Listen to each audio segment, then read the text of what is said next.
avec plaisir.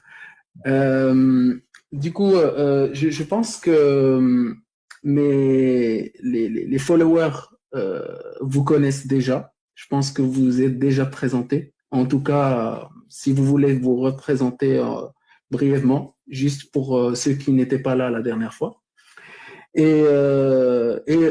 Juste, les amis, abonnez-vous à Professeur Hassid. Euh, il, euh, il échange sur des sujets qui sont très intéressants. Et ça arrive aussi en français. C'est plus souvent en darija marocaine, mais ça arrive qu'il échange en fait sur des plateaux télé en français, etc., sur des sujets de laïcité, de la critique des textes, etc. Et militantisme aussi pour le droit, le droit des femmes. Donc, je vous invite à vous abonner au professeur Asset. Il y aura des lives en français. Est-ce qu'il y aura des lives aussi en tamazight? Bien sûr, ça dépend de la question. Quand elle est posée en dialectal marocain, je réponds en derija. Quand c'est posé en français, je réponds en français. Quand c'est posé en tamazirt, je réponds en tamazirt. La chance. Voilà. Vous avez de la chance. Ça, c'est un crève-cœur de mon côté de ne pas maîtriser tamazirt, tafinar. Voilà. Vous savez, les parents étaient atteints d'un problème de complexe d'infériorité. C'est pourquoi ils ne s'adressaient pas à leurs enfants en langue maternelle. Ils la cachaient ou bien ils parlaient entre eux, mais pas avec les enfants, parce qu'ils croyaient, il avait une idée fausse, ils croyaient que si jamais ils s'adressaient à leurs enfants en amazigh, ils ne vont pas maîtriser les autres langues, alors que c'est prouvé scientifiquement que c'est tout à fait le contraire. Quand on maîtrise la langue maternelle, on s'ouvre sur toutes les autres langues et on peut, entre l'âge de 6 ans et l'âge de 12 ans, on peut maîtriser jusqu'à 5 langues en même temps. Ouais. Du coup, peut-être brièvement, une petite représentation agnostique de Monsieur Ahmed. Je me suis déjà présenté, mais je peux dire brièvement que je suis Ahmed Hassid, écrivain, poète, militant des droits humains. Je suis membre de la coalition marocaine des organismes des droits humains. Je suis président de l'Observatoire amazigh des droits et des libertés. Je suis membre fondateur de mouvement d'Amir, de Vigilance citoyenne et du Forum de la citoyenneté au Maroc, comme j'étais président de l'Association marocaine des enseignants de philosophie, puisque je suis philosophe de formation, sociologue également. Et donc, j'ai présidé cette association à la fin des années 90, début de troisième millénaire. J'ai 13 ouvrages et j'ai environ 3260 articles que j'ai écrits depuis 1979. J'ai commencé l'écriture et la publication de mes articles et mes poèmes. J'avais 17 ans, il me restait encore un an pour avoir mon bac, et j'avais déjà commencé à publier mes articles, mes points de vue dans les journaux, les revues marocaines. Je suis poète en 2 langues, je suis poète en amazigh et je suis poète en arabe. J'ai publié mes textes d'arabe, mais je n'ai jamais publié mes textes en amazigh dans les journaux et les revues parce que ils refusaient de publier des textes en amazigh. Il y avait beaucoup de discrimination. Je parle à l'époque Hassan II, bien sûr, parce qu'en 2001, le roi Mohamed VI a rectifié et a réformé un peu la position de l'État du Maroc vis-à-vis de la diversité culturelle et linguistique. Et le Maroc a reconnu la mazérité ou bien la composante amazigh de l'identité marocaine et a officialisé la langue en 2011. Et puis en octobre 2019, on a eu la loi organique qui organise la mise en œuvre de l'officialité de la langue. Donc c'est tout un parcours de 46 ans d'écriture, de militantisme. Et bien entendu, je m'occupe de 4 grandes problématiques épineuses dans mes écrits, que ce soit dans les ouvrages ou dans les articles, ou dans les vidéos, dans les émissions télévisées ou radiophoniques. D'abord, la question de la transition vers la démocratie, comment la réussir au Maroc. La deuxième question, c'est celle de l'égalité des sexes. Comment réaliser l'égalité des sexes dans une société qui évolue, mais très lentement. Et bien entendu, la troisième question, c'est celle de la mazérité et la diversité linguistique culturelle, la diversité religieuse. Et puis, il y a le quatrième dossier, c'est celui de liberté individuelle. Ce sont toutes des questions très épineuses qui étaient au cœur de la réflexion et du débat public pendant des décennies. Et voilà, j'étais parmi les acteurs qui essayaient un peu de développer ce débat public, de l'orienter vers des solutions rationnelles et citoyennes. Voilà.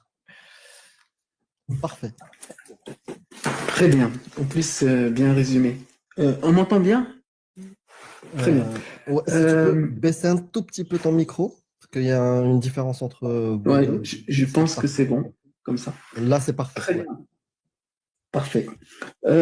Juste pour rentrer dans le vif du sujet, professeur Raced, le sujet aujourd'hui, pour le rappeler aux gens qui écoutent, c'est l'islam de l'Occident, particulièrement en fait, l'islam de France. Et je sais que vous avez fait des recherches là-dessus.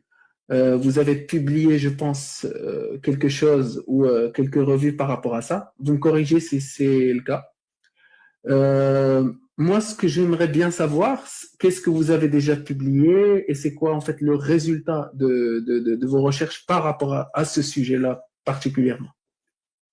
Voilà, ce que j'ai publié par rapport à ce sujet, c'était mes conférences que j'avais données en Hollande, en Belgique et en Italie et en France.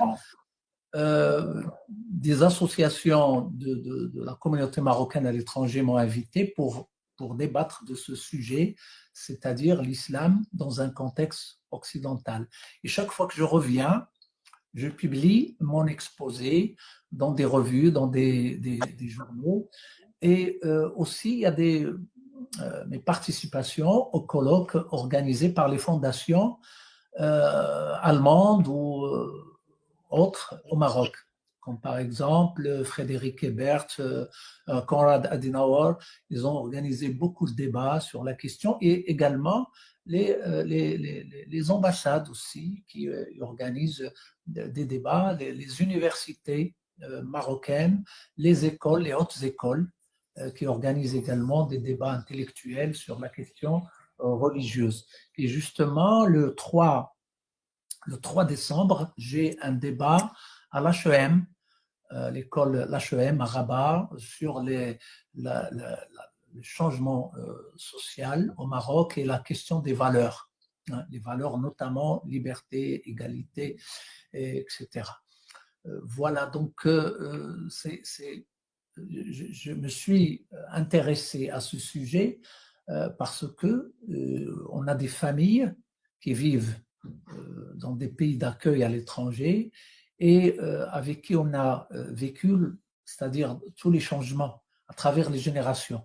On a dans nos familles la première génération de 1955-56, on a également, en fait, il y a une génération qui est bien avant. Mon grand-père, il a été à Dijon depuis 1918, hein, déjà, juste après la Première Guerre mondiale. Donc, mais cette génération d'avant la Deuxième Guerre, ils ont vécu un autre contexte tout à fait différent. Mais si on parle de la génération juste après l'indépendance, c'est-à-dire 55-56, on est aujourd'hui à la 4e ou 5e génération. Donc, on a vécu les changements des valeurs de notre famille marocaine à l'étranger à travers ces générations. Et d'un autre côté, j'ai je me suis intéressé aux ouvrages qui parlent de l'islam en Occident, qui parlent des frères musulmans, de leur organisation en Occident, qui parlent également des problèmes de la diversité religieuse dans une société occidentale. Et puis, il y a eu c'est-à-dire les rencontres avec les associations d'immigrés, les associations des Magharibat al-Alam, comme on les appelle, des Marocains résidant à l'étranger. Et tout ça, ça a enrichi mes pensées. Et puis, je me suis penché sur ces questions pour analyser, pour essayer de comprendre et de faire comprendre également les grandes problématiques de cette question. Très bien, c'est très clair. Le son est meilleur, Amir, c'est ça? Le son est meilleur, très bien. Pour la première question, en fait, j'ai préparé en fait quelques questions qui parlent de ce sujet-là. Donc, la première est comment expliquez-vous que la diaspora soit souvent enfermée dans des catégories qu'elle n'a pas choisies? Eh bien, tout simplement parce qu'il y a eu un contexte pendant les années 50-60 où la France, par exemple, avait besoin d'ouvriers. Et il y a eu le projet qu'on connaît sous le nom de MORA. C'est la société qui était chargée d'aller recruter des travailleurs, des bosseurs, surtout de la campagne marocaine. Et là, il y a eu des milliers de gens qui ont émigré comme ouvriers pour travailler en France. Et malheureusement, cette communauté s'est trouvée isolée. C'est-à-dire, il y a eu une sorte de Ghettoisation. C'est ça, voilà. Et ça n'était pas fait d'un seul coup, mais progressivement. Cette communauté s'est trouvée seule et marginalisée et oubliée aussi dans la banlieue. Et là, il y a une autre génération qui a commencé à émerger et qui a été à l'école en France et qui connaît bien la langue parce que pour la première génération, il était caractérisé par plusieurs spécificités. D'abord, c'était une génération qui était illettrée. C'est des gens qui travaillaient à la campagne, que ce soit dans la construction, dans l'agriculture, etc. Des gens qui étaient des bergers, hein, de troupeaux de moutons, etc. et qui se sont trouvés immigrés en France. Donc, c'est des gens illettrés. C'est des campagnards, majorité. D'un autre côté, c'était des gens enracinés dans leur culture autochtone. C'est-à-dire, ils avaient une tradition culturelle. Et ils avaient des valeurs dans cette tradition. Parmi les valeurs, l'entraide, c'est-à-dire ils essayaient de s'entraider entre eux, et c'est ce qui a justement approfondi leur isolement. D'un autre côté, troisièmement, ils ont un mode de religiosité qui est très équilibré et qui est très rationnel aussi. C'est des gens simples, mais qui ont le bon sens quand même et qui ont su maintenir un certain équilibre entre leur foi, leur religion et les besoins de la vie et de la réalité. Que ce soit au bled, là où ils étaient, que ce soit dans les grandes villes marocaines ou que ce soit à l'étranger, dans une grande ville comme Paris, par exemple, ou comme Marseille. Donc, ils avaient un mode de religiosité autochtone. C'est un mode de religiosité qu'on n'impose pas aux autres. C'est quelque chose de personnel.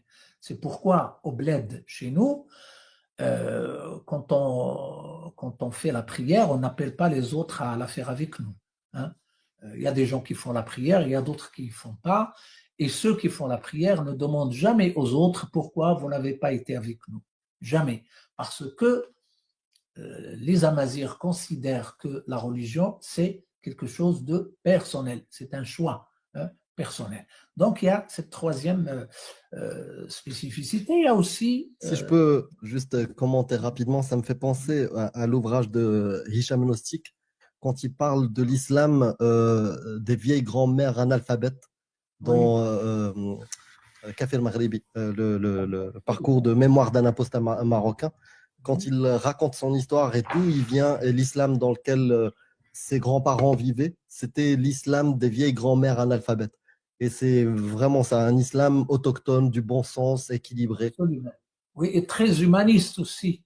Hein, très humaniste, parce que même l'idée de Dieu, chez ces gens-là, c'est une idée qui est très développée, très abstraite. Hein, alors que chez les fuqaha, on trouve toute une autre image. Les gens du bled refusaient l'idée que Dieu peut affliger du châtiment et torturer les gens.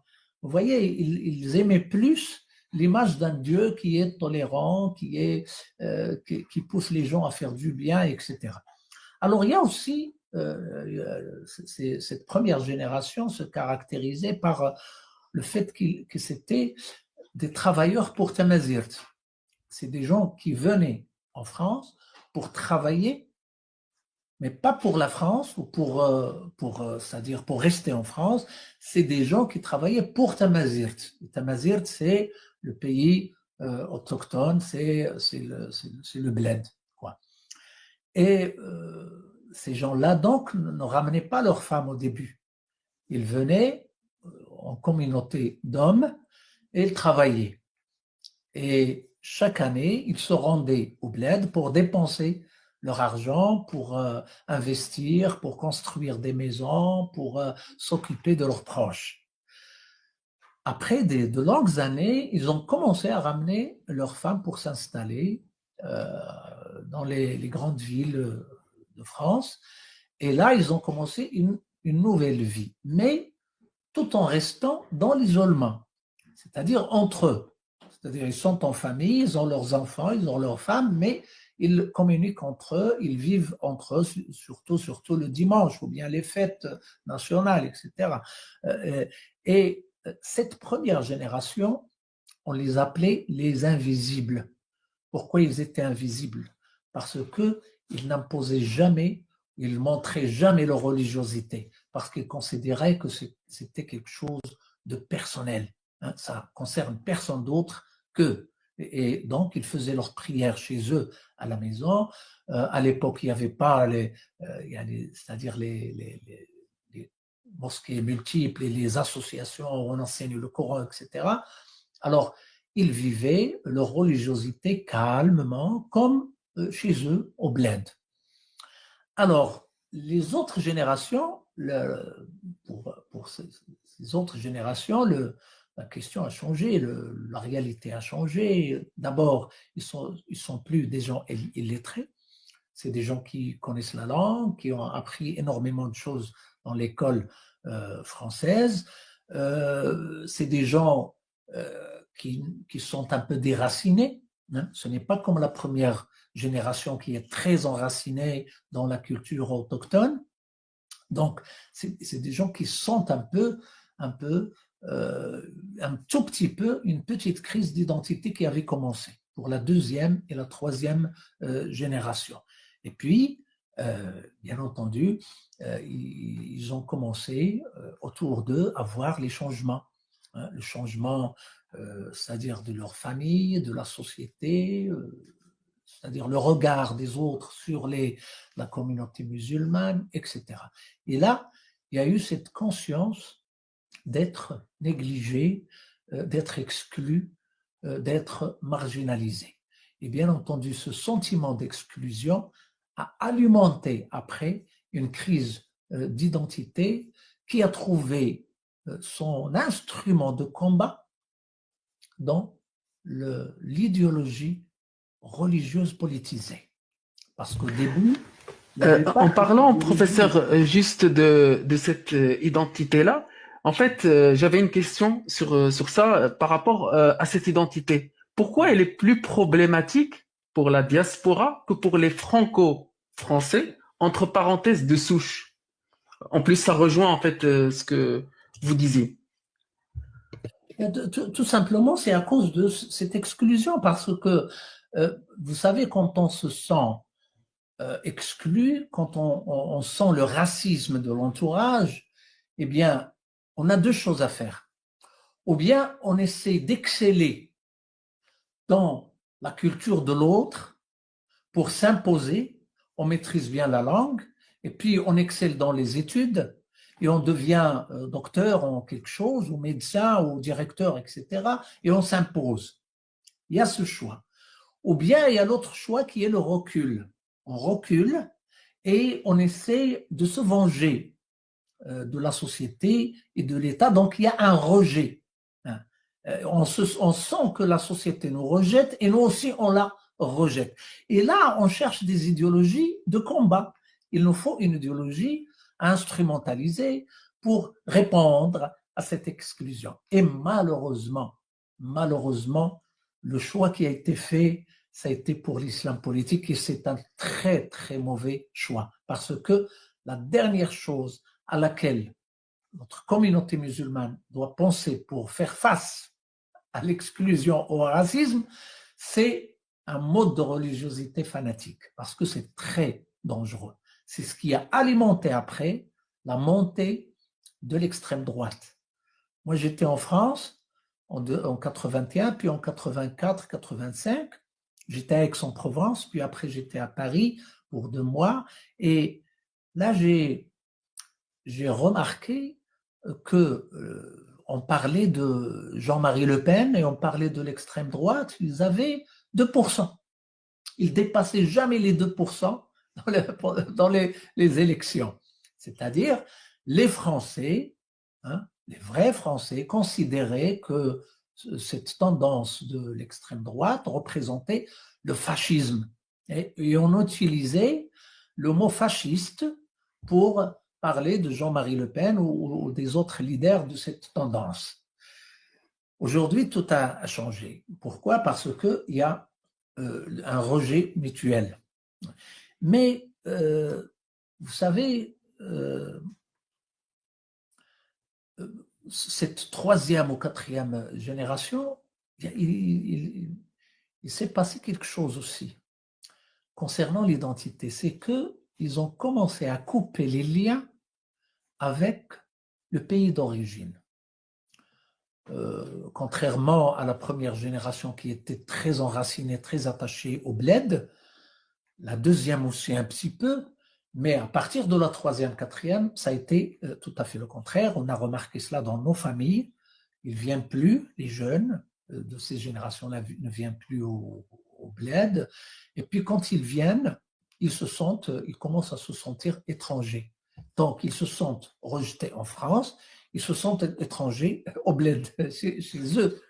Donc, là, ce il y a terme-là, un sentiment qui est apparu. Monsieur Ahmed Rasset, le terme, juste pour Agnoslim, quand tu publieras la vidéo sur YouTube, il faudra enlever bled, parce que YouTube n'aime pas le terme BLE. C'est vrai, c'est vrai, ouais. Je ne savais pas. Ouais, sache-le. Ok. Très bien. Très alors, bien, ok. pays d'origine, alors. Pays d'origine. Ok. Merci, Amir. Alors, il y a le fait de sentir loin du pays d'origine, il les a orientés finalement vers l'Orient, vers le centre spirituel des musulmans, vers la Mecque, vers le wahhabisme, vers les frères musulmans, vers c'est-à-dire l'idée romantique de l'islam, la grande civilisation, etc.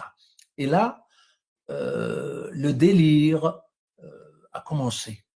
Et c'est un délire qui se fait en groupe, c'est pas un délire personnel. Et puis, c'est un délire qui a été encadré par des tendances religieuses politisées. Et là, je parle de l'arrivée de l'Organisation internationale des frères musulmans qui s'est installée dans les villes, dans les pays d'Europe et même en Amérique. Et il y a également les mosquées, les grandes mosquées, et puis les associations. Et là, c'est une nouvelle ère qui commence pour la communauté musulmane, parce qu'ils ont subi un embrigadement, c'est-à-dire tout un encadrement dans cette idéologie politique qui n'a rien de religieux et surtout rien de spirituel. Rien de spirituel, parce que ce qui a appauvri l'islam du côté spirituel, c'est justement le fait qu'il est très politisé. Et justement, professeur Assed, je pense que vous êtes en train de répondre à ma troisième question. En fait, c'est comment expliquez-vous que l'islam devienne souvent un marqueur identitaire plus qu'une pratique spirituelle chez certains jeunes? Justement, en fait, c'est pourquoi? Mais, avant, C'est la même chose, oui.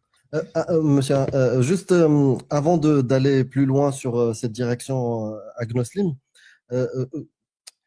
je sais que l'objectif n'était pas de dire qu'il n'y a qu'un seul facteur. Vous en avez cité quelques-uns qui ont mené à l'arrivée ou l'émergence de l'islam al-Sunna wal-Jama'a politique, politisé, ou les frères musulmans. Vous en avez cité un, c'est le repli identitaire face à peut-être de la discrimination ou d'une situation socio-économique.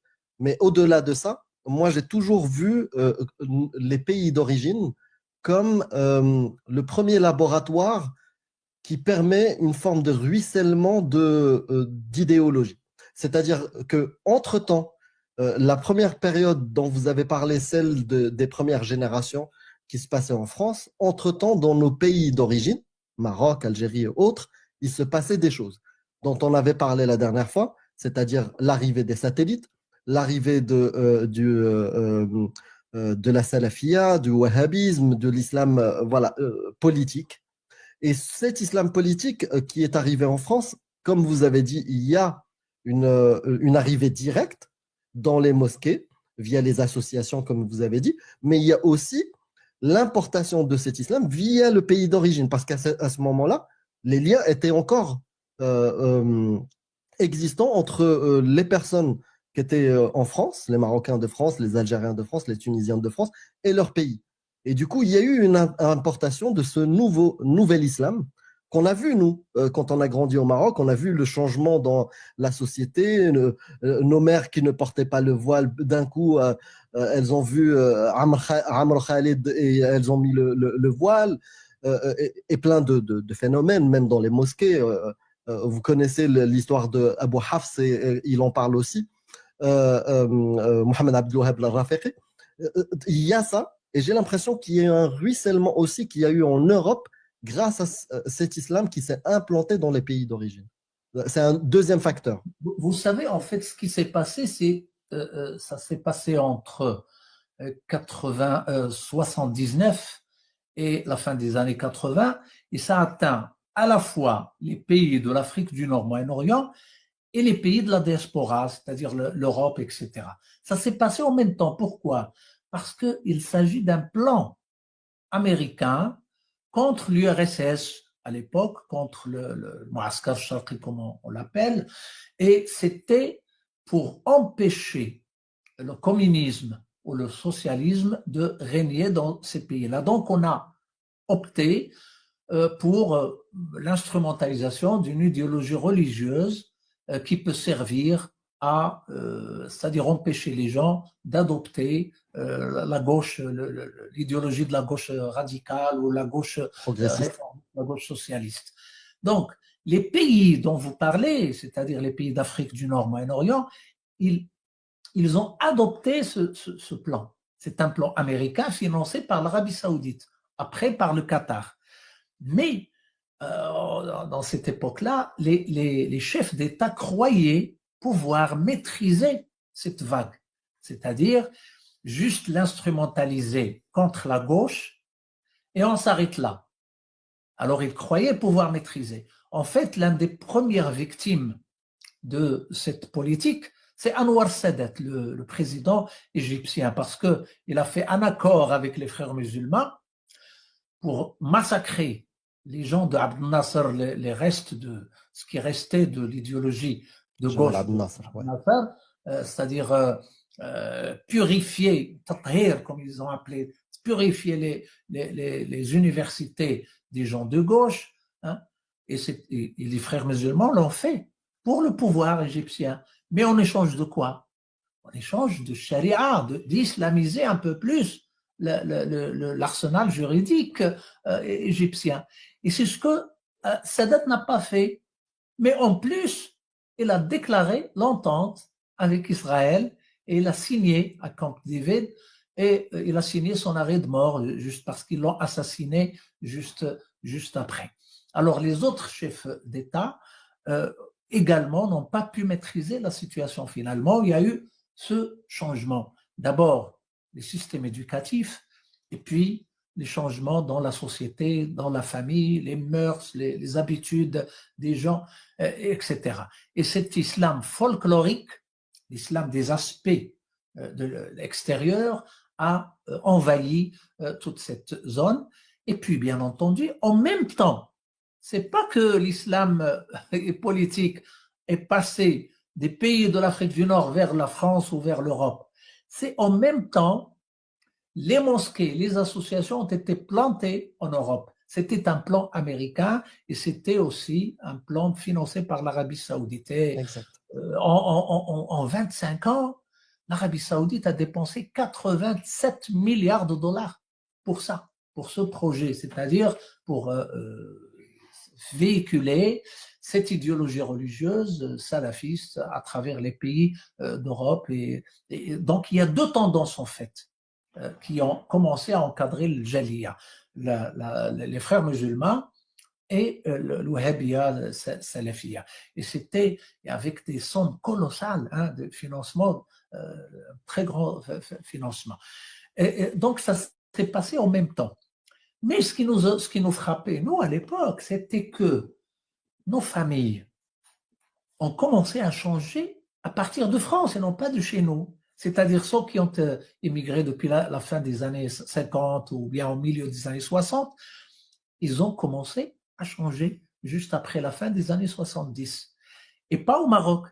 Ils ont commencé à changer en France. Et quand ils reviennent pendant les vacances, on ne les reconnaît plus. Les barbes, les femmes habillées en noir, etc. Et ça n'a rien à voir avec ce qu'ils ont laissé au pays. C'était beaucoup plus fanatique, beaucoup plus, c'est-à-dire, comment dire, Radical. beaucoup plus radical, voilà, que l'islam qui était en changement chez nous. Donc, pour nous, il y avait une certaine accélération, c'est-à-dire l'islam politique avait un rythme plus accéléré dans les pays européens que dans les pays d'Afrique du Nord. Pourquoi? Parce que dans les pays d'Europe, il y avait plus de liberté, tout simplement. Et dans les pays de l'Afrique du Nord, Moyen-Orient, c'était le despotisme, c'était des systèmes c'est-à-dire dictatoriaux, maîtrisés par la force la situation. Ils emprisonnaient les gens, ils affligeaient des...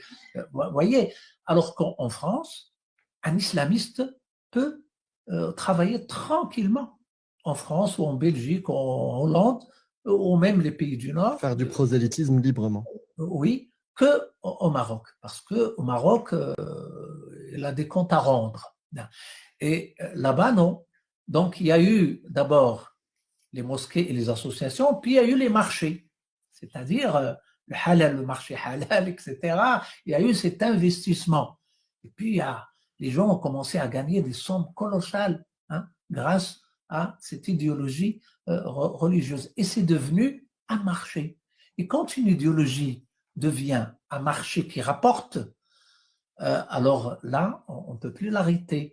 C'est-à-dire, on ne peut pas convaincre quelqu'un qui gagne beaucoup d'argent, lui dire d'arrêter une idéologie qui est destructive. Je vous donne comme exemple les du'at, les gens de chez nous ici, qui font la radicalisation à travers YouTube. Ils ne peuvent pas arrêter, même s'ils sont plus convaincus de leur idéologie. Ils ne peuvent plus arrêter parce que quand on a 500 000, 1,5 million d'adhérents et qu'on gagne beaucoup d'argent chaque mois, alors lui dire, écoutez, ce que vous dites, c'est contre la loi de l'État ou bien c'est contre c'est-à-dire la stabilité du pays ou les droits humains, etc., il ne va pas vous écouter, même s'il ne croit pas. Et bien entendu, la preuve, c'est que les gens qui ont changé d'idéologie, ils sont devenus perdants sur le plan matériel. Oui. Ils gagnaient beaucoup d'argent au Maroc, Clairement. mais aujourd'hui, qu'ils sont devenus rationnels et qu'ils sont devenus de bons citoyens, eh bien, ils ne gagnent plus comme avant. Plus les risques et les problèmes. Pardon? Plus les risques et les problèmes qu'ils peuvent Oui. des fois avoir à cause de ce changement. Oui, bien sûr, il y a des risques. Il y a des risques, bien entendu. Mais quand dans un pays stable comme le Maroc, les risques sont moins que les risques dans des pays du Moyen-Orient, par exemple.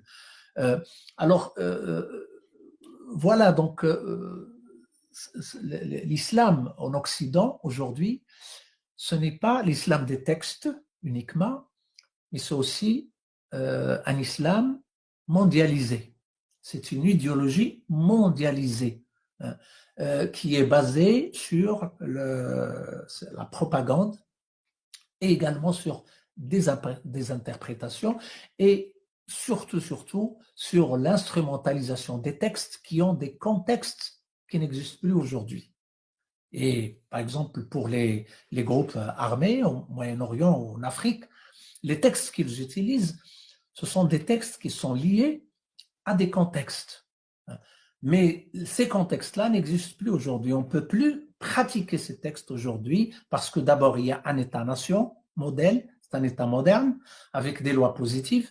D'un autre côté, aujourd'hui, les personnes musulmanes, ou les personnes chrétiennes ou bien juives ou athées ils ont le devoir de se respecter et de coexister dans la même société. Donc la culture même a changé, mais on essaie de rétablir tout le contexte précédent.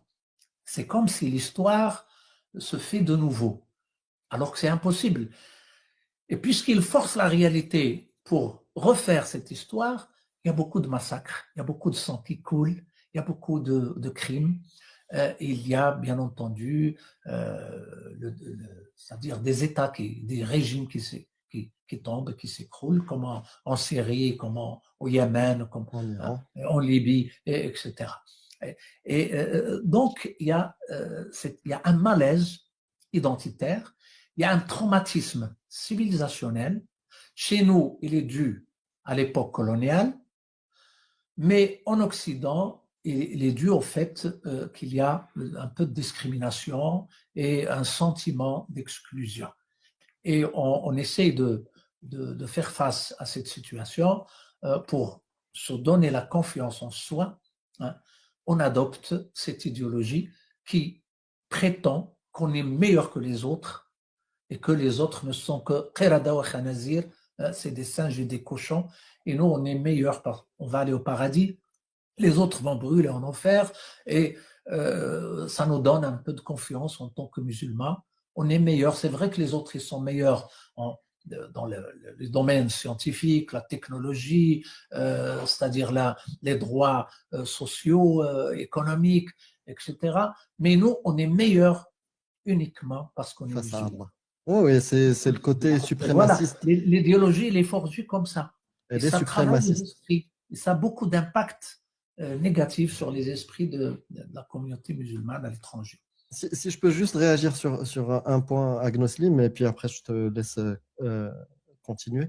Je comprends la lecture globale et il y a juste un point sur lequel moi j'essaie de faire attention.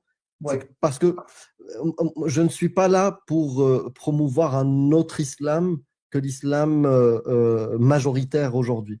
C'est-à-dire donner une nouvelle… Moi, je ne suis pas croyant, donc je ne vais pas expliquer aux gens, oui, il faut relire les textes d'une autre manière et changer le contexte, et du coup, ce contexte-là n'existe pas. Je ne fais pas ce travail-là. Moi, ce que je fais, voilà ce dogme, le dogme majoritaire actuel, celui d'Al-Sunnah ou Al-Jama'a ou le frériste, ou généralement c'est la même chose, même chiite, c'est à peu près la même chose.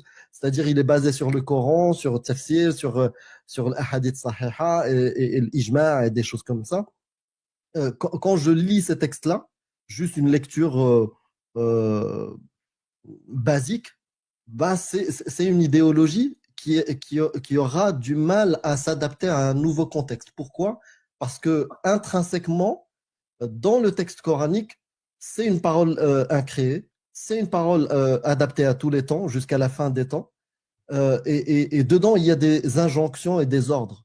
Et du coup, on peut imaginer une lecture, celle de nos vieilles grand-mères analphabètes ou celle du musulman rationnel qui va prendre une partie et laisser tomber une partie parce qu'elle n'est pas adaptée au réel. Mais force est de constater que face à un salafi, si je débarque moi en tant que musulman coraniste, il gagnera le débat parce que lui, il a avec lui des textes qui font autorité. Et puis, deuxième aspect, c'est l'histoire de la discrimination. Oui, certainement, comme j'ai dit tout à l'heure, c'est multifactoriel, le repli identitaire. Il peut y avoir dedans une forme de discrimination subie, mais au-delà de cette discrimination, il y a un échec des sociétés européennes, socialement, économiquement, et il y a un échec aussi de ses parents et de ces nouvelles générations dans leur éducation et le fait de promouvoir justement l'éducation de leurs enfants, les mener à bien pour qu'ils puissent se sentir bien intégrés et acceptés dans la société comme des citoyens actifs.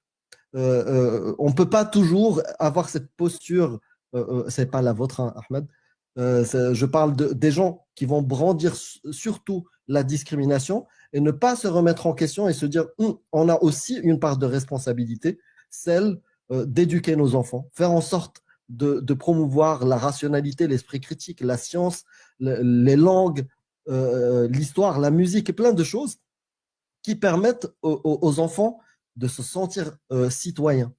Donc voilà, c'était ma réaction sur les deux aspects qui m'ont fait un peu. Écoutez, pour moi, c'est une responsabilité partagée entre les pays d'accueil et entre la communauté musulmane. Les pays d'accueil ont commis l'erreur de la ghettoisation, c'est-à-dire de créer des ghettos et d'enfermer les gens dedans et de les marginaliser. C'était une erreur fatale. Mais la réponse de la communauté musulmane était fausse aussi, c'est-à-dire d'adopter une religiosité très violente et très fanatique et radicale, parce que ça ne résout pas le problème. Au contraire, ça va menacer l'avenir des musulmans en Occident. Avec la montée de l'extrême droite et avec tout ce qui se passe actuellement dans le monde, c'est très dangereux. C'est-à-dire on ne peut plus véhiculer ce genre c'est-à-dire de culture religieuse qui est incompatible avec le contexte d'une société moderne, une société démocratique en Occident, que ce soit en Europe ou en Amérique. Donc la responsabilité, elle est partagée. On ne peut pas perdre de vue l'un des deux. C'est-à-dire, on ne peut pas dire que c'est l'Occident qui a tort et oublier la responsabilité, comme vous avez dit, des familles musulmanes, et on ne peut pas non plus accuser les musulmans sans étudier et analyser, c'est-à-dire les origines du problème. Voilà. Donc pour moi, il y a une relation dialectique entre les deux. Et d'un autre côté, vous savez, quand il y avait M. Benatir qui était ministre de la communauté marocaine à l'étranger, on a tenu c'est-à-dire une réunion de 2 heures. Et on parlait de cet islam radical en Occident. Et on a parlé de l'enseignement de la langue arabe. Moi, j'étais dans cette réunion pour dire au ministre, écoutez, la langue amazigh est une langue officielle, et la langue officielle, c'est une langue d'institution, donc vous avez le devoir de l'enseigner à notre communauté à l'étranger. Pourquoi? Parce qu'elle est porteuse de valeurs universelles et humanistes. Et j'ai parlé de l'enseignement de la langue arabe et de ce qu'on enseigne, c'est-à-dire dans les séances de la langue arabe, dans les associations comme dans les mosquées.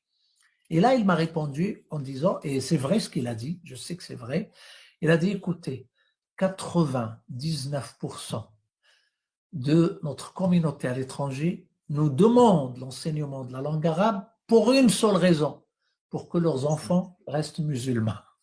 Voilà. Et je suis sûr que c'était la réalité parce que je connais aussi nos familles à l'étranger. Donc, il y a ce problème aussi. C'est que face à une réalité difficile, et avec ce malaise identitaire qui s'est installé au fond de la personnalité musulmane, il faut toujours quelque chose pour se protéger. Et pour se protéger, il faut revenir en arrière vers les racines. Pas les racines d'un pays d'origine, non, les racines religieuses, c'est-à-dire parce que la religion est devenue une identité. Moi qui ai travaillé sur la question d'identité, et en 2002, j'avais publié un livre sur ça, la religion, c'est pas une identité. Ça peut pas être une identité. Non, parce qu'elle peut changer. Voilà, parce que quand on change de religion, est-ce qu'on a changé d'identité? Non, identité vient d'identique. Et c'est quelque chose qui peut fluctuer, changer. Voilà. Et bien entendu, quand on a un pays comme le Maroc et on vit dans ce pays, on a aussi un territoire. C'est-à-dire, on a une géographie. Et c'est cette géographie, ce territoire qui est le premier élément identitaire. Parce que c'est le territoire sur lequel il y a des civilisations, il y a des coutumes, il y a des langues, il y a des religions qui ont circulé, etc.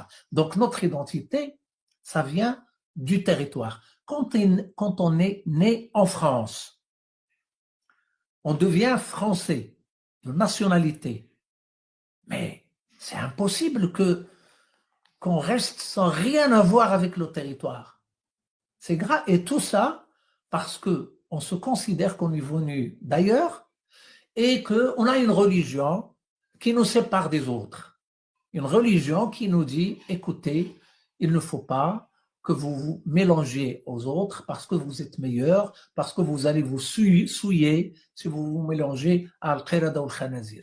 Et moi, je me rappelle très bien de ce qu'a écrit Youssef al-Qaradawi dans un de ses ouvrages quand il s'adressait à la communauté musulmane en Europe en disant l'indimaj huwa ad-dawaban, c'est de fondre dans la société. Wa sayadubu al-muslimu kama yadubu al-milhu fi al-ma'. C'est lui qui a fait cette combat. Comme le sel, c'est-à-dire se dissout dans l'eau. Dissout dans l'eau. Et ça, qui va fondre, oui, exactement. Youssef al-Qaradawi dit la yanbaghi an yahdutha dhalik. Ça ne doit pas arriver parce que le musulman ne doit pas s'intégrer pour qu'il reste musulman, pour qu'il ne fonde pas dans la société, pour ne pas fondre.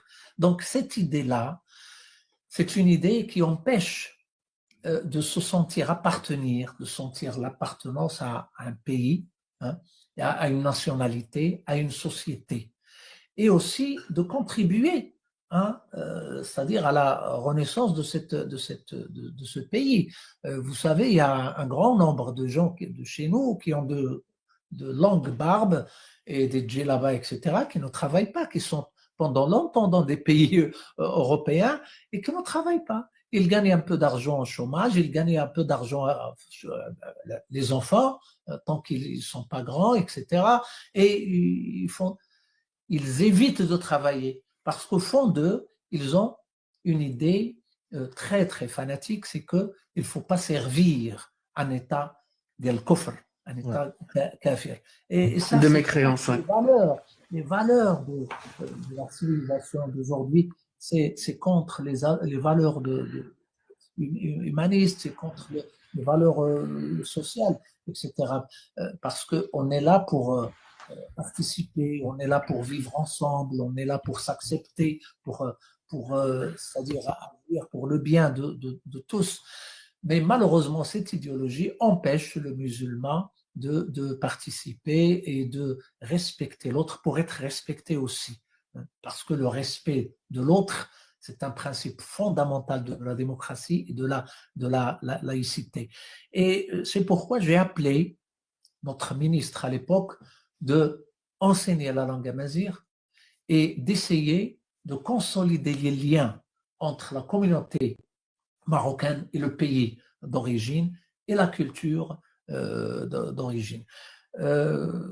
bien entendu, il faut organiser des voyages, il faut, c'est-à-dire montrer aux nouvelles générations, c'est-à-dire les modes religieux qui existent, parce que pour eux, l'islam, c'est ce qu'ils voient en Occident, alors que c'est une idéologie parmi d'autres. Hein. C'est un aspect parmi beaucoup d'autres. Hein. Ils doivent connaître d'autres islams, hein. Comme par exemple à Kazan, en Russie, on trouve un cimetière où est enterré tout le monde.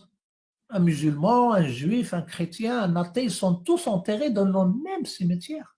Hein. Et c'est des musulmans. C'est un pays musulman là-bas. Hein.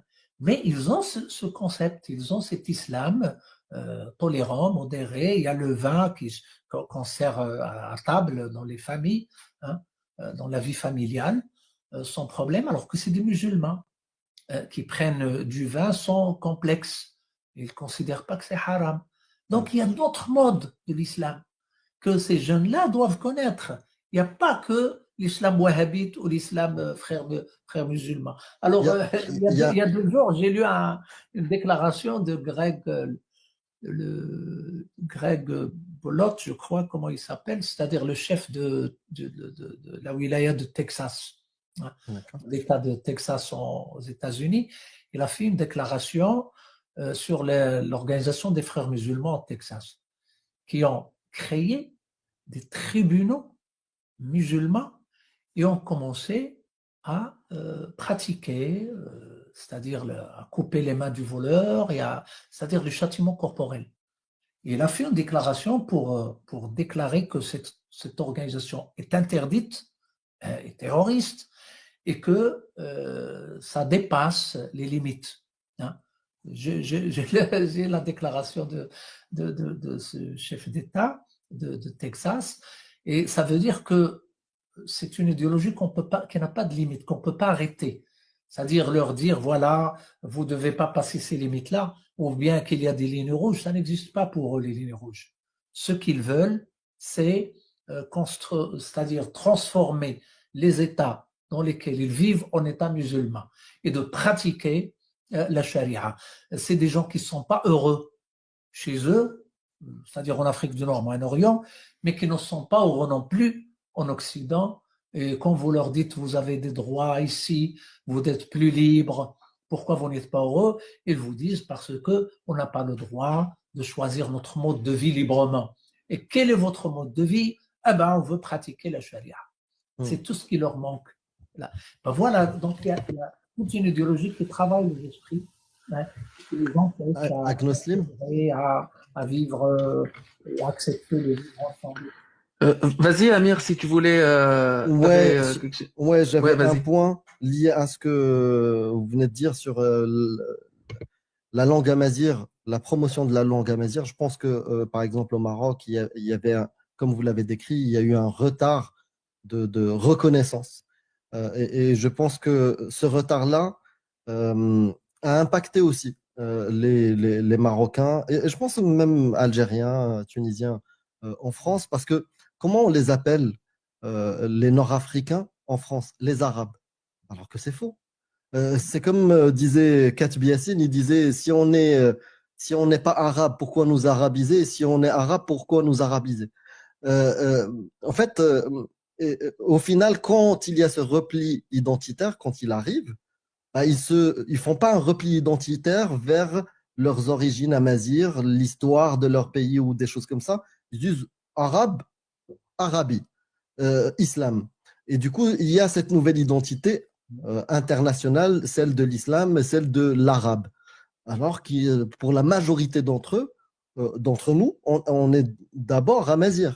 Et ça, c'est une propagande qui a joué en faveur de l'implantation de l'islam sunnite. Oui, le sentiment d'être amazigh, ça a été un sentiment très fort chez la première génération, qui ne connaissait que la langue amazigh et qui a gardé les valeurs et les coutumes du pays d'origine. Mais la deuxième génération, à partir de la deuxième, vers la troisième et la quatrième génération, ça a changé.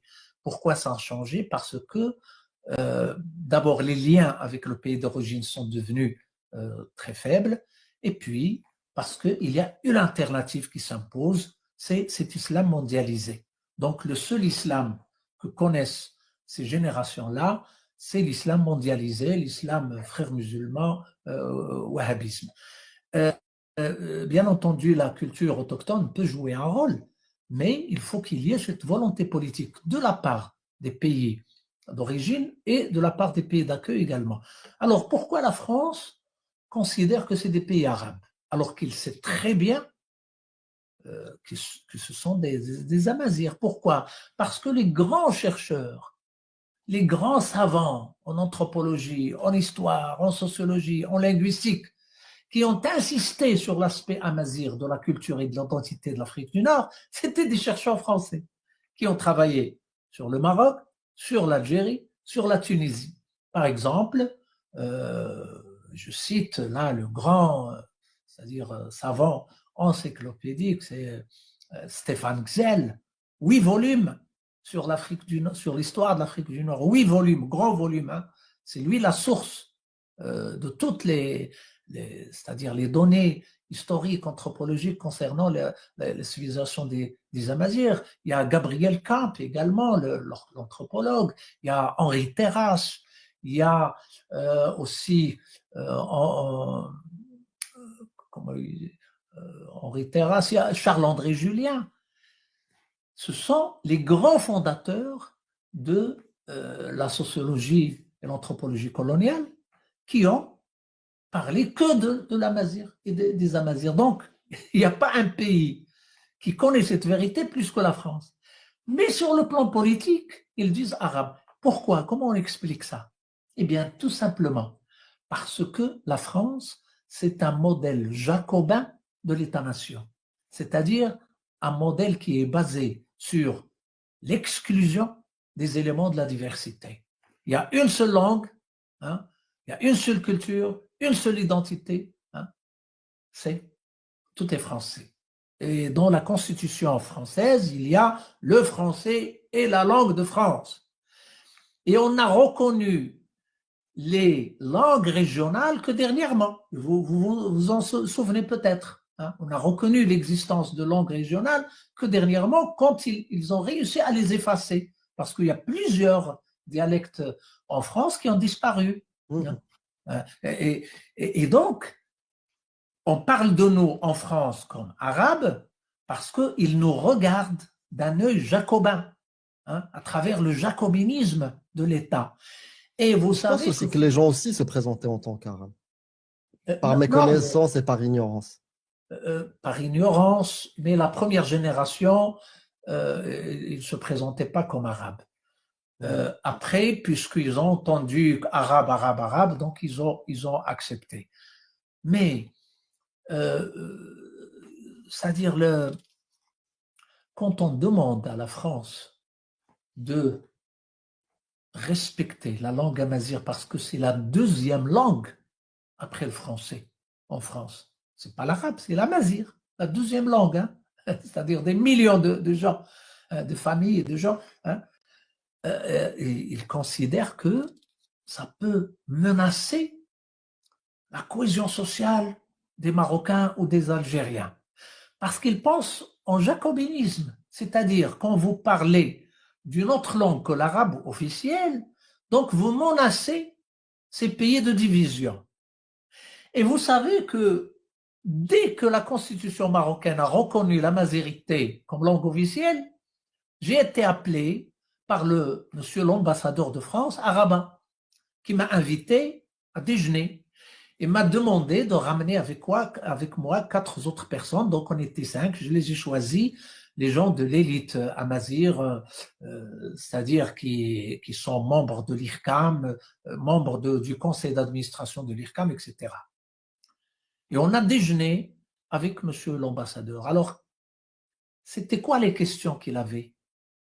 C'est comme si on est revenu 50 ans en arrière. Il commence à poser des questions. Comment vous avez fait pour que ça soit reconnu, cette langue? C'est-à-dire, il ne savait rien sur tout ce qu'on faisait. Il n'a jamais entendu le mot amazigh avant. Il ne s'intéressait pas, c'était pour lui quelque chose qui... Alors que l'État déclare la langue amazigh comme langue officielle, ça l'a secoué. Il doit faire un rapport pour son État et il doit, c'est-à-dire faire comprendre à la France comment c'est arrivé. Et on lui a raconté tout le processus.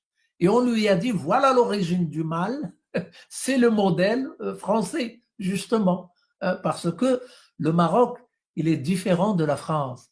Le Maroc, c'est un pays de diversité depuis des millénaires, depuis la nuit des temps. C'est un pays où il y a toujours eu plusieurs religions, plusieurs langues, plusieurs cultures, plusieurs composantes, etc. Et adopter le jacobinisme, c'était comme habiller un enfant, un petit enfant, avec des habits très serrés, hein, et ce qui l'empêche, c'est-à-dire de grandir. Et ce qui l'étouffe même, parce que ça va étouffer sa petite poitrine, hein, c'est quelque chose qui ne lui va pas. Voilà comment était le jacobinisme pour le Maroc. C'était comme des habits qui n'allaient pas pour un pays d'une civilisation millénaire et qui est marqué par sa diversité à travers les siècles. Et on a perdu beaucoup de choses à cause de ce jacobinisme. C'est-à-dire, on a perdu des valeurs culturelles, on a perdu la langue. Aujourd'hui, il n'y a que 26% qui parlent à l'amazigh au Maroc, alors qu'ils étaient 85% en 1956. Hein.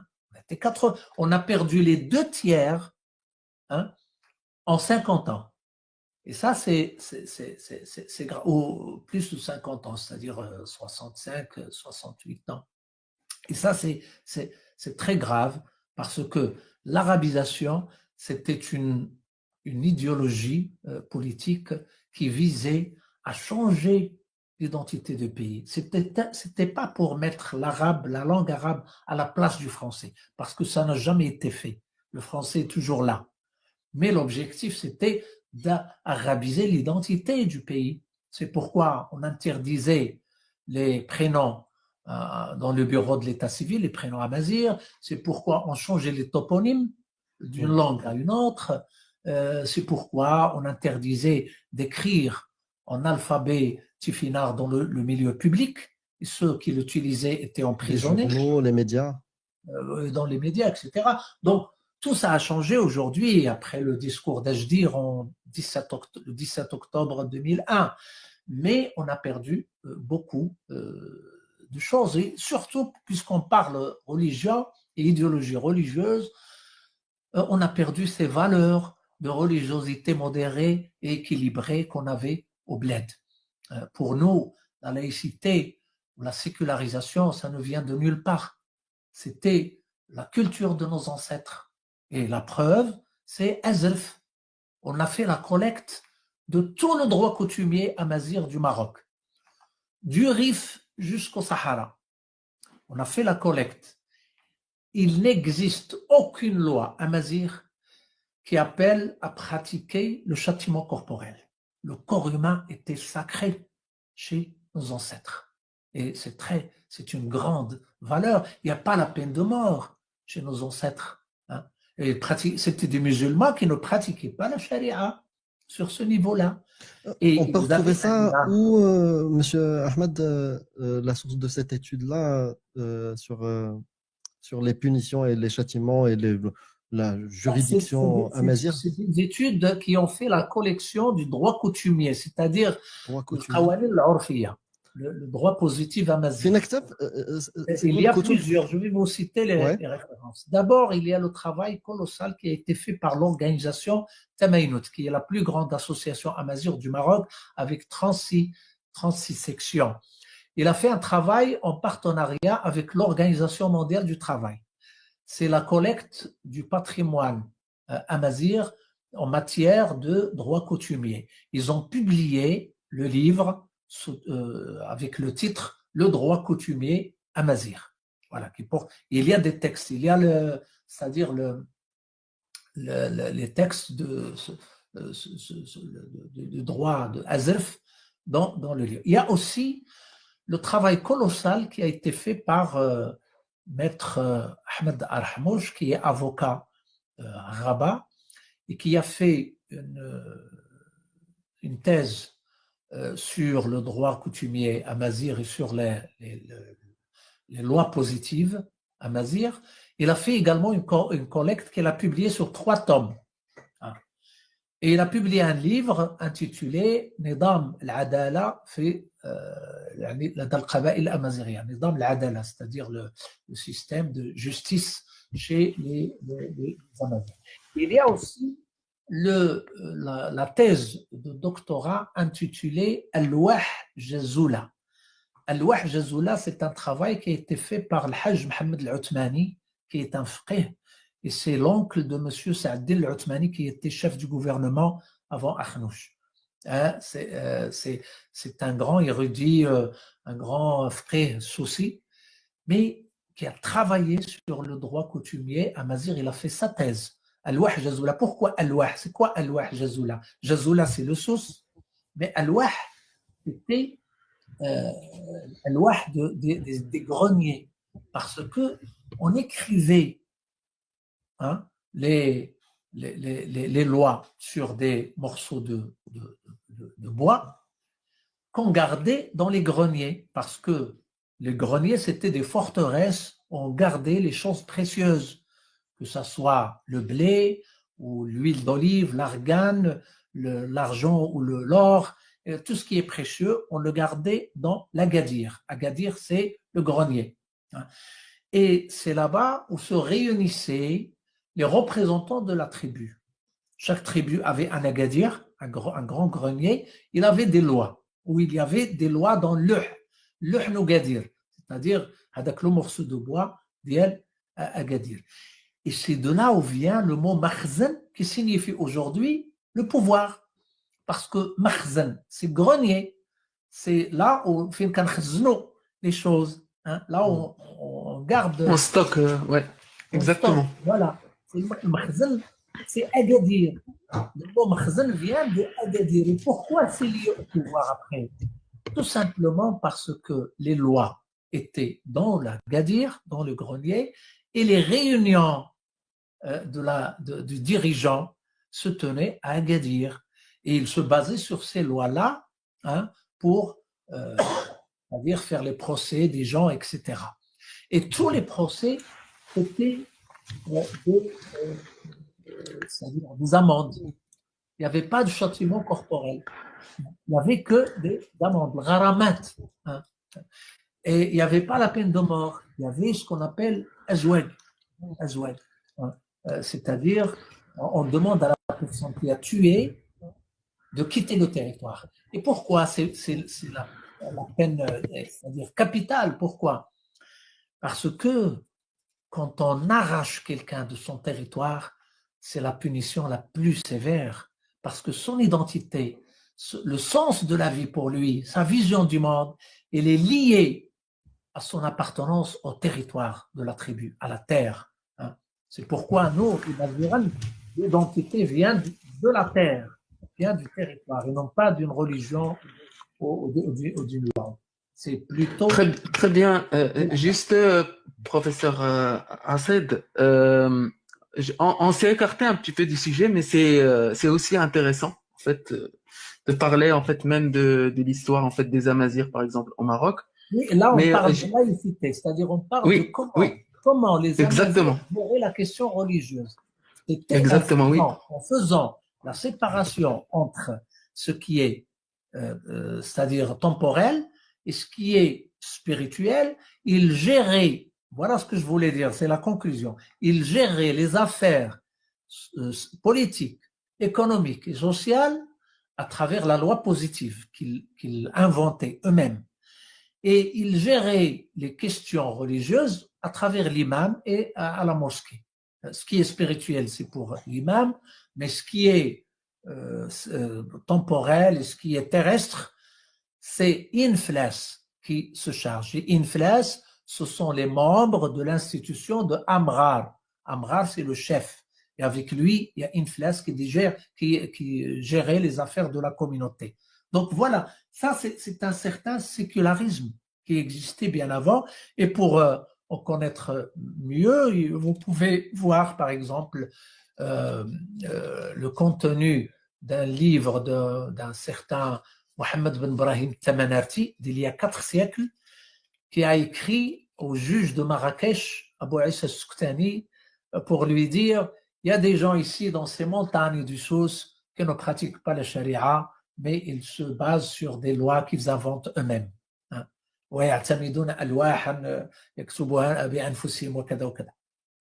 Donc, c'est très loin, ça vient de plusieurs siècles. La preuve, c'est qu'on en parle déjà au XVIe siècle, que les Maziran ne pratiquaient pas la charia, mais ils inventaient des lois positives pour gérer leurs affaires.